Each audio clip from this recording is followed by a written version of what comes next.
RTI Live News. Ask for right. Kothapeta మండలం వానపల్లి రామ్మోహన్పేటలో అక్రమంగా మద్యం బాటిళ్లను విక్రయిస్తున్నారన్న సమాచారం మేరకు శుక్రవారం రాత్రి దాడి చేసి 20,000 విలువ చేసే 110 మద్యం బాటిళ్లను ఎక్సైజ్ సురేంద్ర స్వాధీనం చేసుకున్నట్లు Ravulapalem rural CI CH Vidyasagar తెలిపారు. కొత్తపేట పోలీస్ స్టేషన్లో శనివారం ఆయన మాట్లాడుతూ మద్యం బాటిళ్లను విక్రయిస్తున్న కుంచె రమేష్ అనే వ్యక్తి పోలీసులను చూసి పరారైనట్లు చెప్పారు. అతని సెల్ ఫోన్, మద్యం బాటిళ్లను విక్రయించిన సొమ్ము 6,272 స్వాధీనం చేసుకున్నట్లు చెప్పారు. పరారైన రమేష్ ను త్వరలోనే అరెస్ట్ చేసి కోర్టులో హాజరుపరచనున్నట్లు సిఐ విద్యాసాగర్ చెప్పారు. అందరికీ నమస్కారం అండి.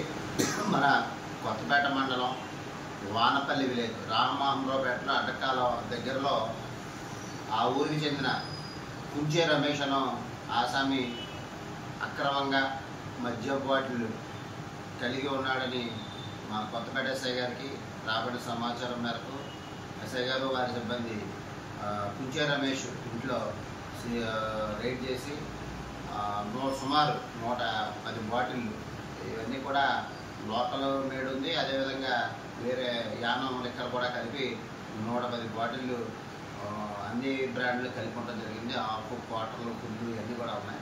ఇవన్నీ కూడా 110 బాటిళ్ళు సీజ్ చేసి వీటి వర్త్ సుమారు ఒక 20,000 వరకు 20,000 రూపాయలు వర్త్ కలిగి ఉంది. ఇవన్నీ కూడా ఎస్ఐ గారు అవన్నీ సీజ్ చేసి ఎవరైతే ఈ కుంచె రమేష్ అని ఉన్నాడో అతను పోలీసు వారిని చూసి పారిపోవడం జరిగింది.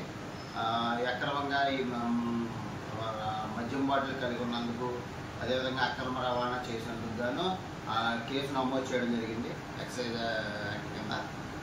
ఈ కుంచె రమేష్ను త్వరలోనే పట్టుకొని అతని కోర్టులో రిమాండ్కి పంపిస్తాం.